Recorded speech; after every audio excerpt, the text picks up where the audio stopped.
السلام علیکم ورحمۃ اللہ وبرکاتہ۔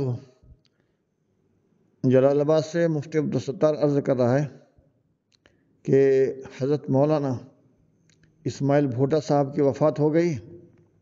یہ ہم سب کے لیے بہت ہی بڑا سانحہ ہے۔ انا للہ و انا الیہ راجعون۔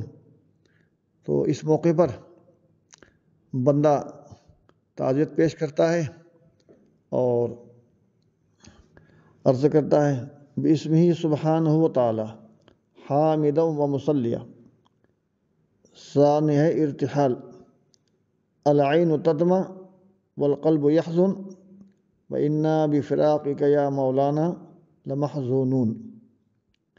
مادر علمی مفتاح العلوم جلال آباد کے ہونہار سپوت، وہ گلِ سرسبد، محب العلماء والطلباء، خادم الملت والامت، جناب حضرت الحاج مولانا اسماعیل بھوٹا صاحب ٹنکاروی رحمۃ اللہ علیہ، خطیب جامع مسجد قوۃ الاسلام UK و مؤسس مدیر جامعۃ البنات شہر ٹنکاریہ گجرات کا سانحہ ارتحال امت مسلمہ کے لیے ایک عظیم خسارہ ہے اور بہت بڑا خلا ہے۔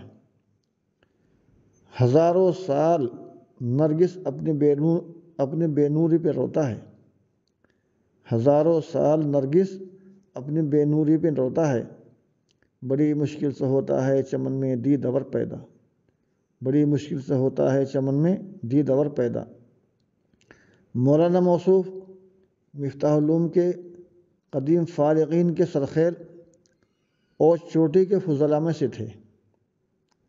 نیک طبیعت، نیک طینت، متواضع طبیعت، ہر دل عزیز، انتہائی ملنسار، گوناگوں صفات کے حامل اور بصورت مدارس دینیہ امت مسلمہ کی خدمت کا خاص جذبہ رکھتے۔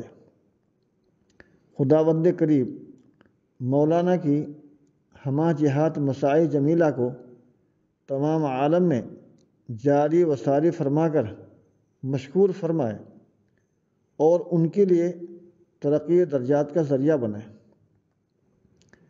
جہاں میں اہل عرفہ صورت خورشید جیتے ہیں، جہاں میں اہل عرفہ صورت خورشید جیتے ہیں، ادھر ڈوبے ادھر چمکے، ادھر ڈوبے ادھر چمکے، ادھر ڈوبے ادھر چمکے، ادھر ڈوبے ادھر چمکے۔ راقم السطور بندہ عبدالستار بخلوص دل دعا گو ہے، باری تعالیٰ ان سے راضی ہو جائے اور ان کو راضی کر دے اور ان کو قبر میں سکون عطا فرمائے اور ان کے درجات بلند فرمائے۔ آسماں تیری لحد پر شبنم افسانی کرے، آسماں تیری لحد پر شبنم افسانی کرے، سبزۂ نورستہ اس خاک کی نگہبانی کرے، سبزۂ نورستہ اس خاک کی نگہبانی کرے۔ یہ دعا ازمن و از جملہ جہاں آمین بعد۔ السلام علیکم ورحمۃ اللہ وبرکاتہ۔